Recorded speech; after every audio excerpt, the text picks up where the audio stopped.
बिस्मिल्लाहिर्रहमानिर्रहीम। चैप्टर है हमारा 3। जैसा कि मैंने आपको पिछली क्लास में 2 चैप्टर 2 है हमारा, माजरत चाहता हूँ आपको।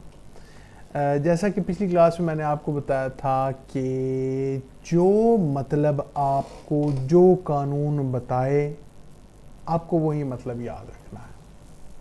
किसी भी चीज़ का जो सेंस है वो उस कानून को पता है कि क्या सेंस है। पीपीसी में आने वाले जो एक्सप्रेशंस हैं वो इस चैप्टर 2 में हमारे सामने आएंगे। अब इसकी आपकी पढ़ाई के लिए वैल्यू ये है कि शॉर्ट क्वेश्चंस आपसे वो ये पूछेगा, ठीक है।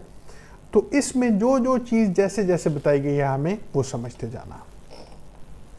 जनरल एक्सप्लेनेशंस एक्सप्लेन करेगा। जनरल एक्सप्लेनेशंस के नाम से ये चैप्टर है, चैप्टर 2, जिसका सेक्शन है 6, definitions in the code to be understood subject to exceptions. उसने कहा कि जो आपको डेफिनेशन मैं इस कोड में बताऊं वही समझिएगा, मां सिवाय चंद एक एक्सेप्शंस के। चंद एक एक्सेप्शन जरूर हो सकती हैं लेकिन बाकी जनरली बात यही रहेगी जो आपको बता दिया। Throughout this code, every definition of an offense, every penal provision, and every illustration of every such definition or penal provision shall be understood subject to the exceptions contained in the chapter entitled General Exceptions. तमाम चीज़ों का मतलब वही होगा जो बताया जाएगा, माँ सिवाय के कुछ वो चीज़ें कि जिनको जनरल एक्सेप्शंस में आपके सामने रख दिया गया है, वो भी चैप्टर हम पढ़ेंगे। Though those exceptions are not repeated in such definition, penal provision or illustration, अब बार बार आपको वो exceptions हर जगह पर तो खोल कर नहीं बताएंगे हम, वो exceptions एक ही जगह पर बता देंगे। उसके अलावा तमाम चीज़ों पर वही सेंसेस लागू होंगे जो एक बार आपको बता दिए जाएंगे। क्लियर हो गई ये बात? ठीक, सीधी बात, यानी जो बताएं वही समझना। इसकी illustrations भी हैं। The sections in this code which contain definitions of offences do not express that a child under 7 years of age cannot commit such offence. But the definitions are to be understood subject to the general exceptions which provides that nothing shall be an offence which is done by a child under 7 years of age.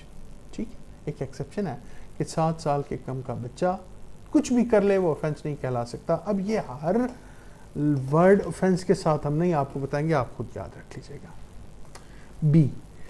A police officer without warrant apprehends Z who has committed murder. Here A is not guilty of the offence of wrongful confinement, for he was bound by law to apprehend Z, and therefore the case falls within the general exceptions which provide that nothing is an offence which is done by a person who is bound by law to do it. जल्लाद तो रोज बंदे मारता है, उस पर 302 का पर्चा तो नहीं होता। क्यों? कि वो बाउंड बाय लॉ होता है बंदा मारने का। कोर्ट ने ऑर्डर दिया कि इसको सजा मौत दे दो, अब उसने एग्जीक्यूट करना है, उसका काम है। अगर वो नहीं मारे, अब यहाँ पर वो ओमिशन है, अब वो नहीं मारेगा तो वो एक ऑफेंस कमिट करेगा। क्यों? तो उसने बंदा तो मारना है, लेकिन उसके मारने पर आप उसको सजा नहीं दे सकते। क्यों? कि वो बाउंड बाय लॉ है। लिहाजा ये भी चीज़ें खुद ही समझते जाना। हम आपको एक ही बार में जनरल एक्सेप्शंस बता देंगे, तो बाकी जितनी चीज़ों की आपको जो मतलब हम डेफिनेशन बताएं वो वही होगी। 7, सेक्शन 7, जिसकी हेडिंग है sense of expression once explained. Every expression which is explained in any part of this code is used in every part of this code in conformity with the explanation. एक बार बता दिया तो अब जब भी आएगा उसका वही मतलब होगा। ठीक, क्लियर हो रही है बात? 8, जेंडर। द प्रोनाउन ही, जहां ही का वर्ड आएगा, and its derivatives are use of any person whether male or female. उसने कहा यार एक और बात का ध्यान रख लेना कि ये ही शी इट वाले चक्कर में हम नहीं पढ़ेंगे। जहां ही लिखेंगे ना वो मेल फीमेल खुद समझ लेना कि वो कोई भी आ सकता है। समझ आ गई? 9, number. Unless the contrary appears from the context, माँ सिवाय इस सूरत के कि आपको जो चीज़ आप पढ़ रहे हैं उस चीज़ में कोई बात ऐसी स्पेसिफिक इस चीज़ के खिलाफ आ जाए जो आगे बताने वाले हैं, words importing the singular number include the plural number. जहां सिंगुलर नंबर की बात करेंगे तो प्लूरल नंबर भी वही होगा, जैसे उसने ही वाली बात बताई कि ही कहेंगे तो ही शी इट सारा बीच में डाल लेना। इसी तरह सिंगुलर की बात होगी तो प्लूरल भी उसी में डाल लेना, ठीक है। And words importing the plural number include the singular. Plural कहें तो सिंगुलर भी मान लेना। यार इस चक्कर में ना फंस जाना, क्योंकि आगे बातें बड़ी इंपॉर्टेंट होने वाली हैं, ठीक है। कोई ऐसा ना हो कि आपको इन चक्करों में उलझाकर इंसाफ से दूर रख ले, ठीक है। 10 मैन वुमन।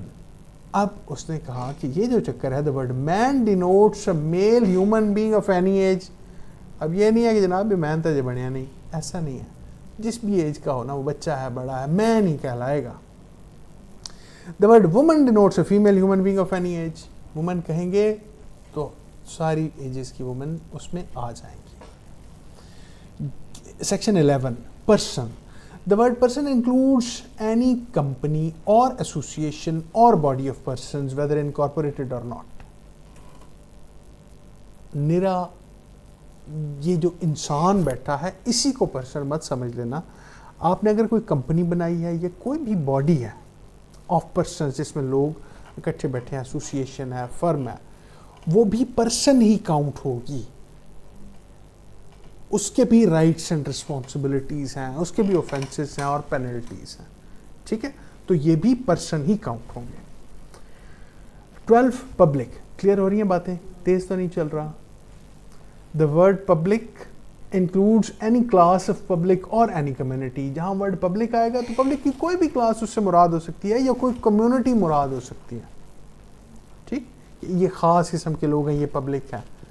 तो इसमें भी ज़्यादा उलझनों में मत पड़ना, उनको हम पब्लिक ही कह देंगे। क्लियर हो गई बात? क्वीन की डेफिनेशन थी 13 में, ओमिट हो गई 1961 में। 14 servant of the state. The word servant of the state denote all officers और सर्वेंट्स। तमाम ऑफिसर और सर्वेंट्स जो इस वक्त हुकूमती नौकरी कर रहे हैं वो सर्वेंट ऑफ द स्टेट ही कहलाएंगे। कंटिन्यूड जो कि इस वक्त कर रहे हैं।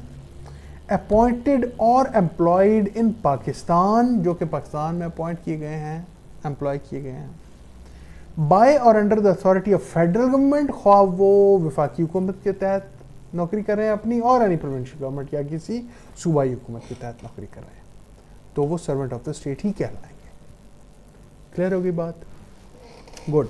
15 ओमिट हो गया, रिपील हो गया। 16 जो है वो भी रिपील हो गया, खत्म हो गया वो। 17 गवर्नमेंट। मज़ा आ रहा है भाई, हैं आज तो जल्दी जल्दी माशाल्लाह PPCM पढ़ रहे हैं। गवर्नमेंट।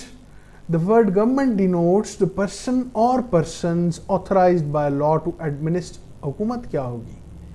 हुकूमत लोगों का वो जत्था है, लोगों का वो ग्रोह है जो कि ऑथराइज है कानून की तरफ से।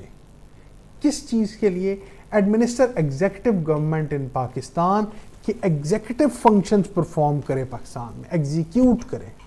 आपने लॉ बना दिया, जुडिशरी ने लेजिस्लेटर या लेजिस्लेचर ने लॉ बनाया, लेजिस्लेशन कर दी, जुडिशरी के पास आई, उसने इंटरप्रिटेशन कर दी, अब उसको एग्जीक्यूट करना बाकी है। अब एग्जीक्यूशन के जो फंक्शन है वो जिस लोगों के ग्रोह के जिम्मे लगाए जाएं कानून की तरफ से, वो ग्रोह गवर्नमेंट कहलाएगा, ठीक। In Pakistan or in any part thereof, या सारे पाकिस्तान की वो गवर्नमेंट होगी या इसके किसी पार्ट की गवर्नमेंट हो सकती है। 18 रिपील हो गया 1937 में। 19 जज की डेफिनेशन।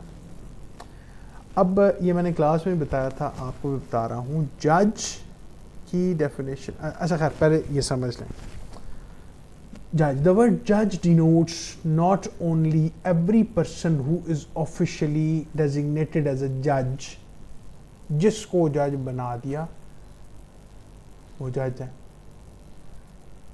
कैसी टेक्निकल डेफिनेशन है ना?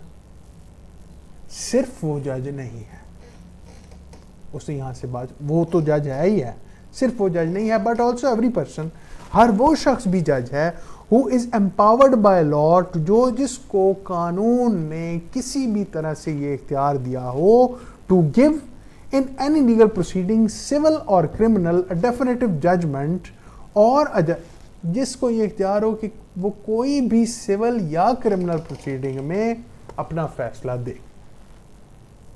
ठीक, उसके पास कोई भी सिविल या क्रिमिनल प्रोसीडिंग किसी भी नौइयत की उसके सामने पेश हो और वो अपना फैसला दे सके, और ये इख्तियार उसको कानून ने दिया हो, वो जज कहलाएगा। और अ जजमेंट, या वो एक जजमेंट दे, इसका इख्तियार हो उससे, विच इफ नॉट अपील्ड अगेंस्ट, के जिसके खिलाफ अगर अपील ना की जाती, वुड बी डेफिनेटिव, तो वो एक डेफिनेटिव, एक वाज़े जजमेंट होती, डिफाइन करती चीजों को। और a judgment which if confirmed by some other authority would be definitive, या एक ऐसी जजमेंट दे जो कि किसी दूसरी अथॉरिटी की तरफ से अगर कंफर्म हो गई या हो जाती तो वो डेफिनेटिव होती। समझ आ गई इस बात की? अब आहिस्ता आहिस्ता माशाल्लाह आप लोग जो है वो, आपको उम्मीद है इंशाल्लाह इंटरेस्ट बन जाएगा क्लास में। Who is empowered by law to give in any legal proceeding, civil or criminal, a definitive judgment। ये प्रॉपर्टी, आप ए हैं मैं बी हूं, ये सी है, आप में और मुझ में तजाद ये हुआ। अब यहाँ पर ना ऑल दो टाइम कम है क्लास का, लेकिन ये बात बताना इस वजह से ज़रूरी है कि जिस दिन आपका सुबह पेपर हो उस रात को आपको ये बात समझ नहीं आएगी, क्योंकि ये लॉजिक पर बेस्ड है। ठीक है, लॉजिक पर बेस्ड है, डिबेट्स हो सकती हैं इस पर, क्वेश्चन आंसर हो सकते हैं। एक बार समझ आ गई फिर कोई मसला नहीं है, सारी ज़िंदगी नहीं भूलेगी इंशाल्लाह, लेकिन डिस्कशंस बहरहाल ज़रूरी है इस पर। आपकी और मेरी एक ये प्रॉपर्टी है, आप कहती हैं ये मेरी प्रॉपर्टी है, मैं कहता हूँ मेरी है, तनाज़ा हो गया। हम एक ऐसे बंदे के पास गए जिसके पास एक नोटिफिकेशन मौजूद है कि अगर आप में कोई तनाज़ा हो जाए तो इसके पास जाएं, ये कह दें कि ये इसकी है, ये इसकी। इनके पास हम चले गए, इन्होंने कहा कि ये प्रॉपर्टी आपकी है। ठीक, यहां तक बात की समझ आ गई, ये प्रॉपर्टी आपके हवाले हो गई। Who is empowered by law to give in any legal proceedings, civil or criminal, a definitive judgment, उसमें डिफाइन कर दिया उन्होंने कि ये प्रॉपर्टी इस वजह से कि ये बंदा लेके गया था, इसने अपनी रसीद भी शो करवाई है, इसके पास इतने अरसे से कब्जा है, इसका ये राइट बनता है, वो इसकी है। ये एक डेफिनेटिव जजमेंट है। ठीक, अब यहां से वो अगली का, ये इस जो सेक्शन 19 है, ये पूरा सवाल भी आ सकता कि जज की डेफिनेशन बताएं और इस पे आप 8 पेजेस का पूरा सवाल लिखेंगे फिर इंशाल्लाह। अच्छा, और अ जजमेंट, या फिर एक ऐसी judgment which if not appealed against would be definitive. मैंने कहा पहले इससे की समझ आ गई, मैंने कहा नहीं, ये जज जो है ना जिनके पास हम तशरीफ ले गए थे, ये इनकी खाला का बेटा है, या इन जज साहब की किसी भी वजह से कोई टेंडेंसी हो गई इनकी तरफ, तो इन्होंने जो फैसला दिया वो इम्पार्शल होकर नहीं दिया, ये पार्शियलिटी का एलिमेंट देख गया। मैं ये है फॉर एग्जांपल सेशन कोर्ट है या डिस्ट्रिक्ट कोर्ट है मैं हाई कोर्ट चला गया और मैंने अपील कर दी। अब सुनने वाला ये कहेगा ये सारी चीज़ें आपको समझाने के लिए, कॉन्सेप्ट क्लियर करने के लिए हैं, एग्जैक्ट तो चीज़ें मैं नहीं बता सकता, लेकिन बहरहाल आपको समझाने की हद तक। सुनने वाला ये कहेगा कि ये कौन सा जज था, उसका फैसला तो फिर नहीं माना क्या, वो तो उसने तो डिफाइन कोई ना किया, दे भी दिया उसने ही। हमारे माहौल के अंदर मैंने एज अ लॉयर बहुत बार लोगों को कहते हुए सुना, चैलेंज नहीं हो गया जी वकील साहब, होता हाई कोर्ट के ओ भाई चैलेंज हो गया है, अगर चैलेंज ना होता तो ये डेफिनेटिव था ना। क्यों? क्योंकि सेक्शन 19 इसकी तारीफ कर रहा है। उसने ये स्पेस दे दी कि चैलेंज हो जाना, अपील हो जाना, इस बात की गम्माजी नहीं करता कि ये फैसला ही डेफिनेटिव नहीं था। उसने कहा कि अगर अपील ना होता तो ये डेफिनेटिव होता, तो जिस बंदे ने दिया वो उसको जज कहेंगे, उसका फैसला माने ना माने अगली बात है, या उसका फैसला अल्टीमेटली सुप्रीम कोर्ट तक जाने तक उसका क्या हाल हो हमें नहीं पता, लेकिन अगर अपील ना करते आप तो ये फैसला डेफिनेटिव होता ना। तो ऐसा बंदा जिसका फैसला डेफिनेटिव होता और इसको ये फैसला करने का इख्तियार भी कानून ने दिया हुआ है, उसको और कुछ करें ना करें कहेंगे जज। क्लियर हो गई ये बात? पक्की बात है। और अब तीसरा step, a judgment which if confirmed by some other authority would be definitive. Appeal हो गया, उसके दौरान ही सब घरों घर ही चले गए, वो थक गए,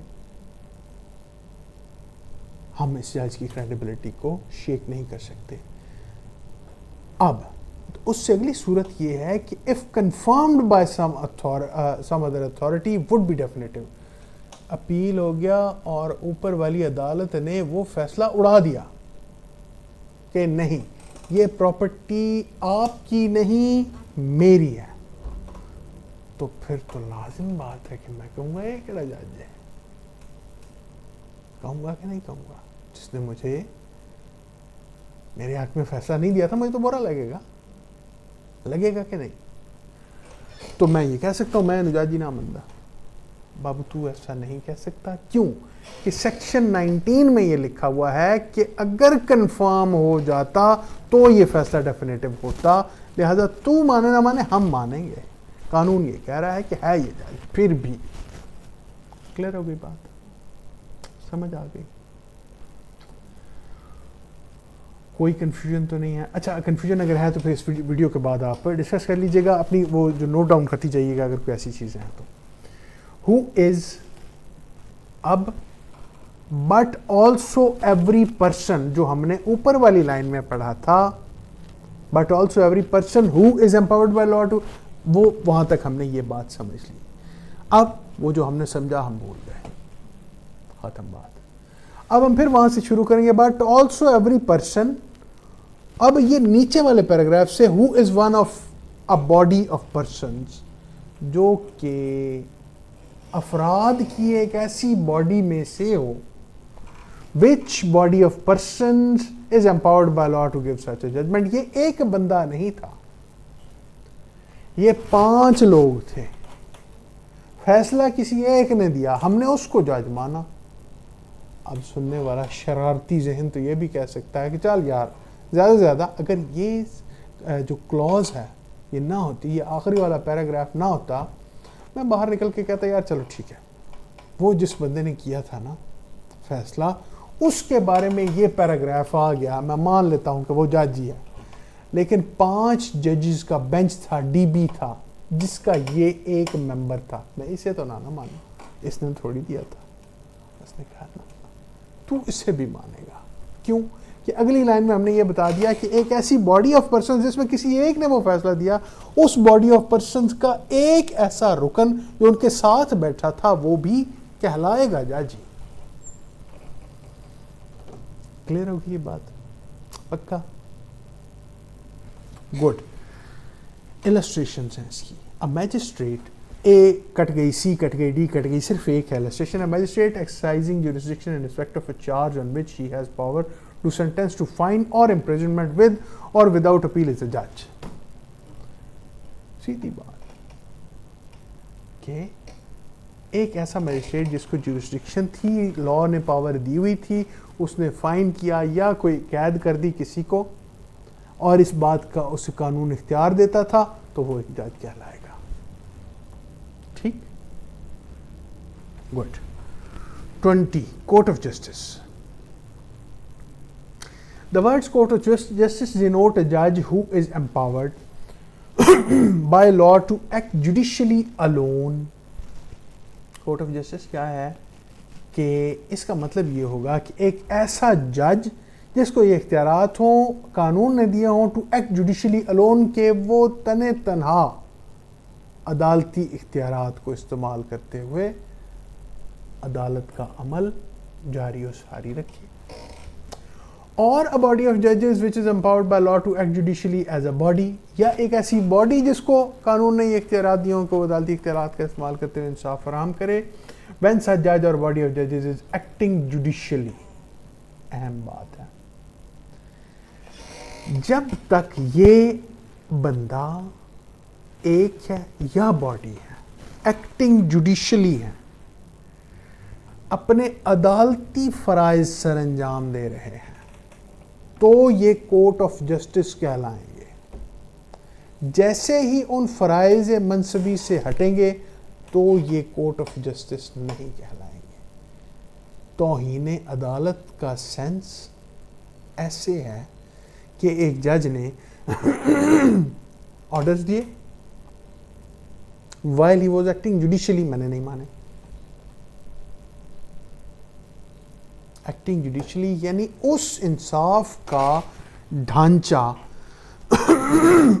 उसको पूरा करने के लिए जज ने ऑर्डर्स दिए कि भाई आप ये फलां काम करें या आप फलां काम नहीं कर सकते, मैंने कहा मैं नहीं मानता, तो वो तौहीन अदालत होगी। लेकिन जज साहब अपना काम ख़त्म करके 4 या 5 बजे जब उठे और बाहर निकलते ही जज साहब को प्यास लगी है और वो मुझसे पानी मांगते हैं, तो बतौर इंसान तो मेरा ये फ़र्ज़ बनता है कि मैं उन्हें पानी पिलाऊं, लेकिन मैं उन्हें पानी नहीं पिला रहा तो वो उन पर तौहीन अदालत नहीं लगा सकते, because at that specific given time he is not acting judicially. ठीक, क्लियर हो गई ये बात?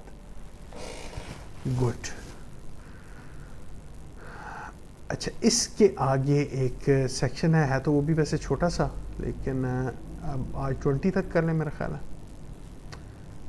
ठीक है जी, थैंक यू सो मच जी, जज़ाकल्लाह, अल्लाह हाफ़िज़।